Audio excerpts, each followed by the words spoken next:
If this turns into a nun's bar, I'm out of here.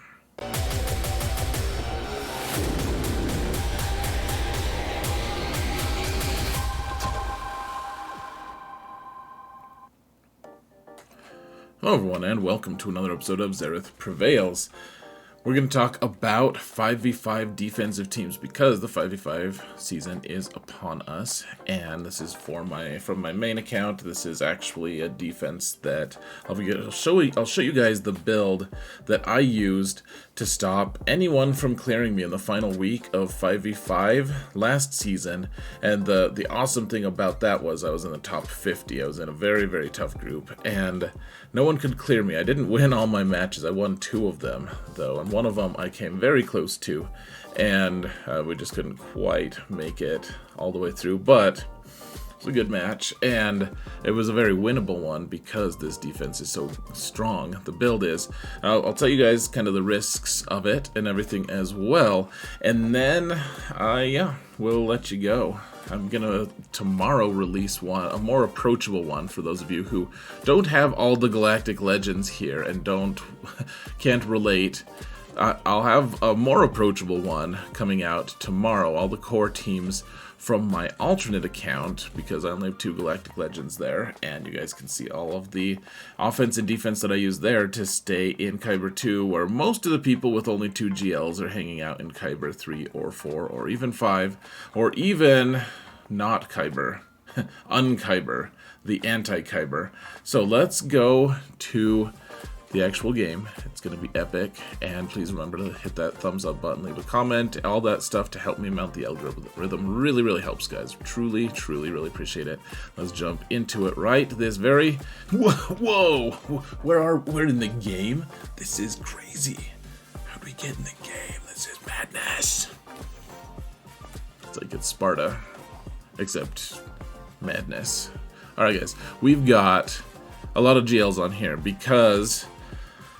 this is the weird transition, alright? From 3v3, where I go mostly efficiency play, I keep 5 GLs for offense. I put some tough defense teams down, but I keep most of my stuff for offense. In 5v5, I transition to pretty tough defense, and that's just how it is. A lot of times my approach is going to be to try to multi-tap some of the really tough teams that are currently on offense. And so that means, I'll be using Supreme Leader Kylo to kill like Lord Vader, and then use Bounty Hunters to clean up. And similarly, well, Jabba will probably use like Inquisition to kill all the ads, and then use Troopers to clean them up. So we're going to be using multiple avenues of approach, and that means we have to, if we're planning double taps though, that means we're going to be dropping at least 20 banners, sometimes 40 banners, and if we do that, we really need to have a rock solid defense that also causes your opponent to fail multiple times. And so to do that, I have a lot of Galactic Legends, frankly. If you don't have your own Galactic Legends, if you don't have many, I would advise watching my alt video to show you. I play pretty efficiency crazy style on that account just because it makes it a lot more approachable and beatable if you do that. Okay, that being said, Jabba is the first one. I know not a lot of people have him. The people who do have him, though, it's kind of funny. Like, for the most part, people are starting to unlock him and just keep him at Relic 7 or 8 or whatever, but the people who unlock him early just put him at Relic 9. It took me a while to get there, but I'm finally at 9. 9 on Chrysanthemum as well. The Omicron is well worth it if you have the team. And then, Boosh is really good. I really wanted to get her to 8, Scando 7 or 8, and then Gamorrean Guard is the best 5th, guys. If you don't have Gamo up at Relic 7 or something, then probably just put like either Boba or Embo. Either of those work pretty well, but it's a pretty thick team, tough to deal with, especially with the set 5 Datacrons he can have. It's going to be a very problematic team. I'm curious to see if my Inquisition can even clear this nonsense, frankly. That being said, we then also have a Rey team here. We have Ben, and I just keep forgetting to put relic levels on him, man. He's just 5 perpetually. I need a set for light side Force users just so that he needs to have his own Datacron just so I can get him up to 7. I just keep forgetting. He has 3 Omicrons, but only Relic 5. It's very foolish.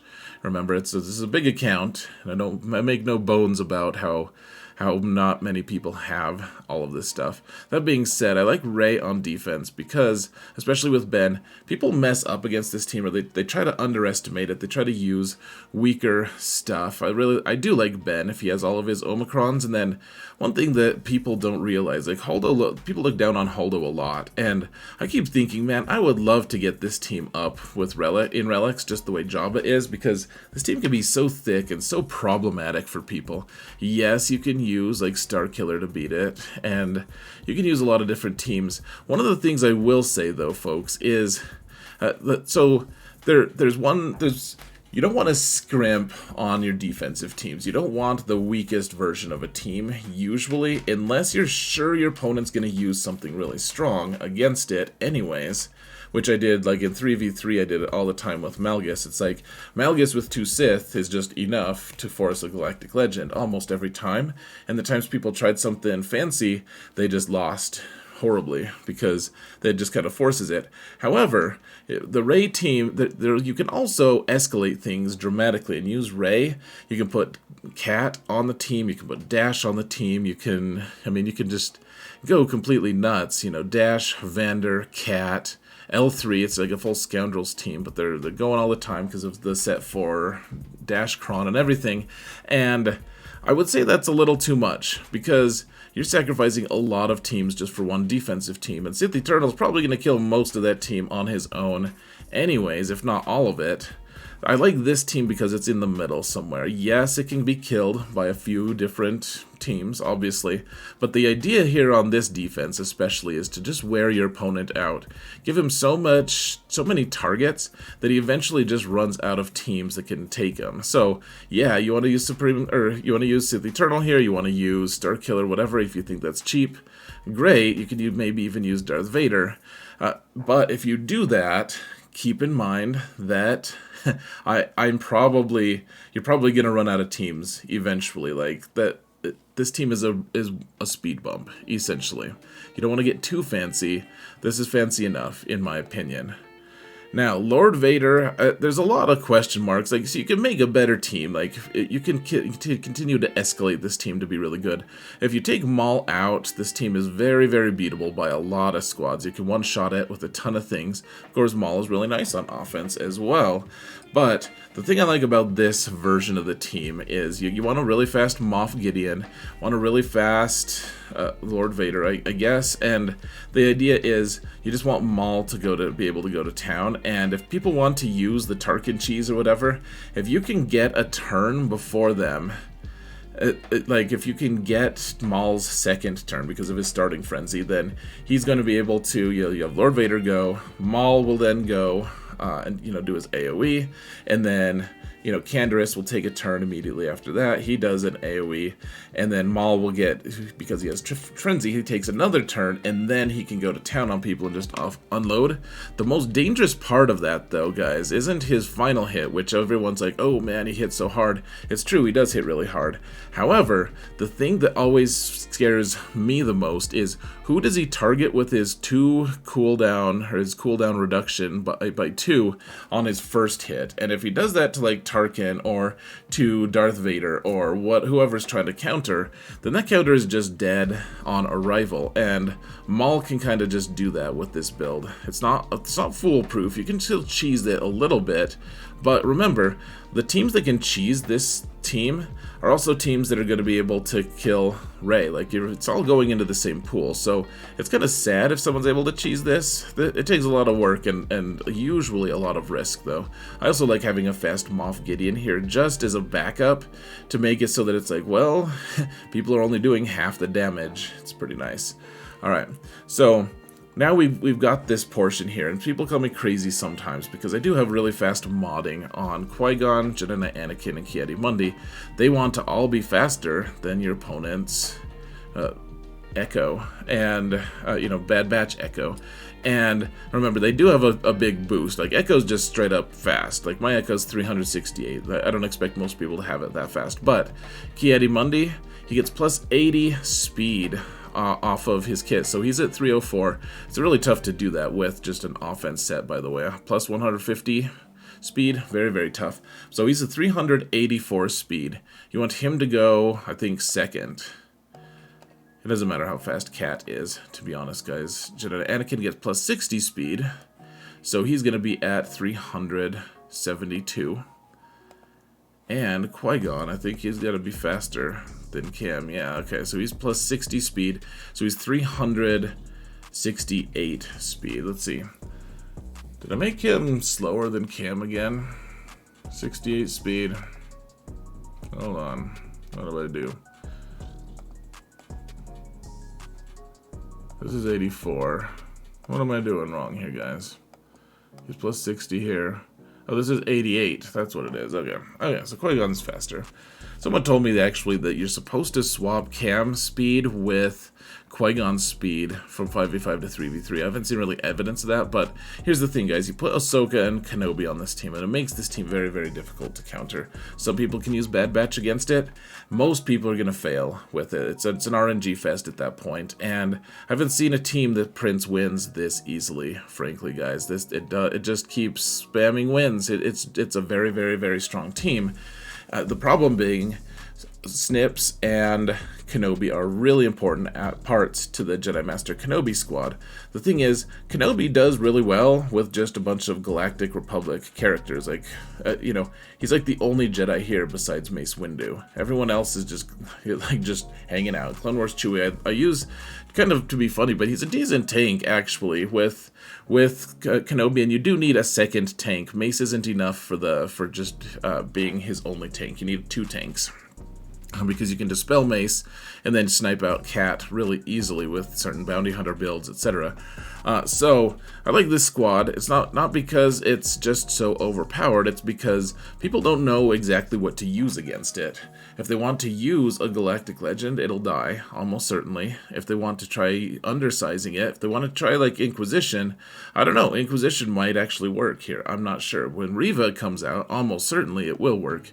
Just keep in mind, folks, I have this team as weak as it is because I love the Qui-Gon team, and together they make a pretty decent tandem. I just put them both in the front zone and let my opponent worry about it. Now on defense, I also like General Skywalker with his 501st friends. They're decent if you have good Datacrons. If you don't have really great Datacrons, then they just get taken out super easily by teams like Commander Luke here or by Inquisition. There's a lot of teams that they'll be taken out by. I do have, and this is maybe a little bit overdoing it, it didn't really seem to help that much last season, but I didn't have a great Datacron for him. This is one of my faster sets on him. So this is too fast. Like this is unrealistically fast for most people, and I get that. But if you can make your Rex 341, he's over 400 effective speed, which means he's going to be faster than basically any Inquisition team out there, which means he's going to give enough turn meter to General Skywalker that General Skywalker goes first, and once he does his AoE, he's going to increase those cooldowns on Inquisition, and you should have a fighting chance.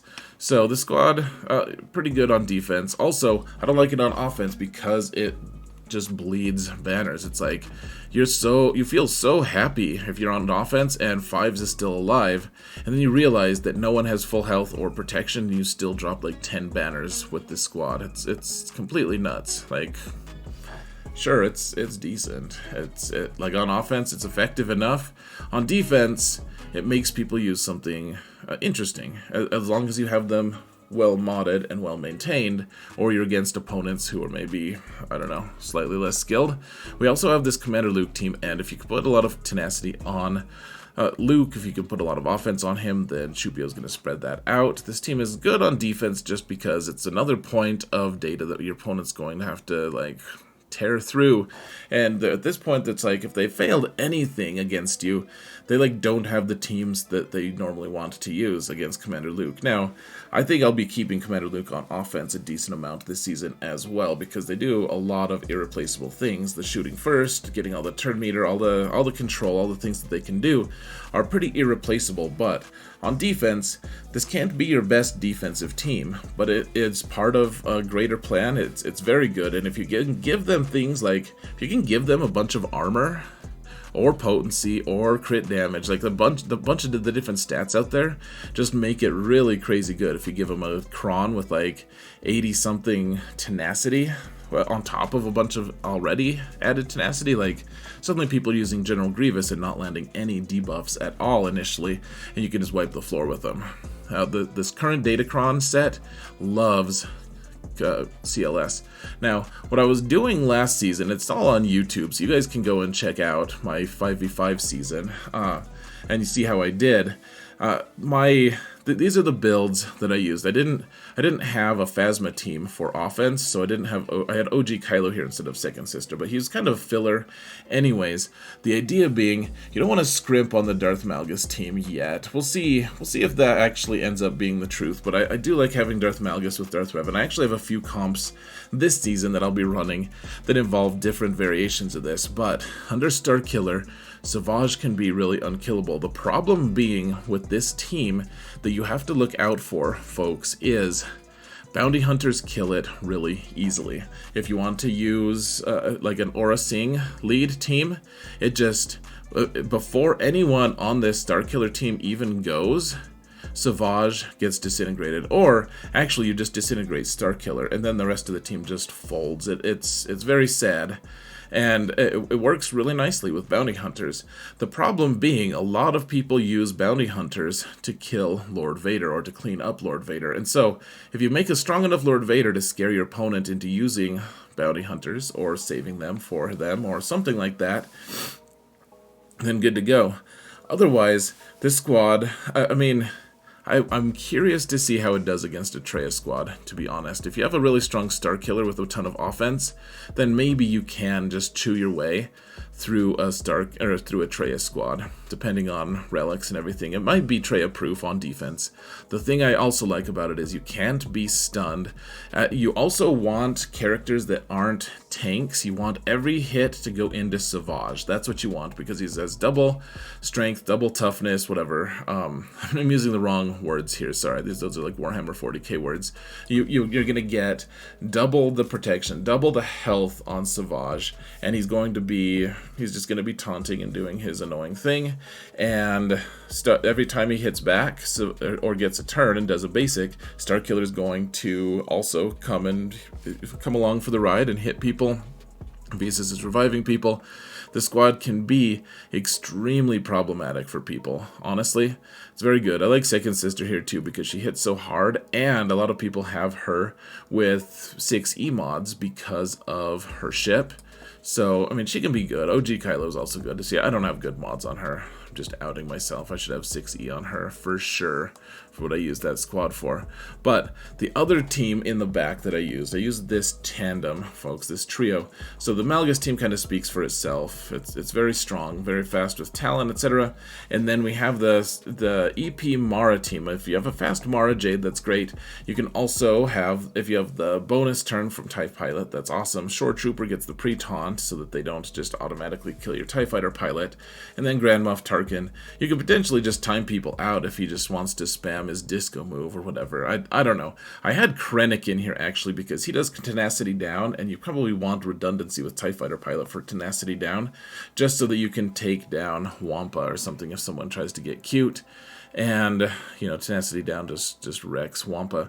Now, on defense, this is a team that I'm going to be trying, guys, is just straight up dash with Vander Chewie. If you have Vander Chewie and dash, of course, you won't need the Datacron to make that work. But this team has some serious legs. It does a lot of really good stuff. And it's got it's got stagger from veteran Han and ability block. It's got the big hits from young Lando, and he's gonna hide Vander. L3's got the dispel whenever they hit her, and of course Dash is just taking a turn every single turn, and he's just being an ignorant lout and just demolishing people. It's a very strong team on defense, and people don't give it much credit because they're like, oh yeah, I used to just use like a Jedi Revan team on it, whatever.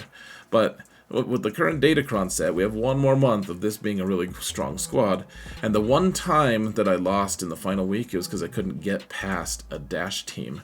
It was a Relic 9 dash team, so I'm not as fancy as that person. They have a lot more relics, but That being said, this team is going to go on defense at some point for me this week. I wouldn't say that it goes really super well with all the other stuff. That you're gonna need enough for offense, guys. Make sure you're keeping enough squads for offense to be able to actually clear your opponent. And Dash is a big part of my offense.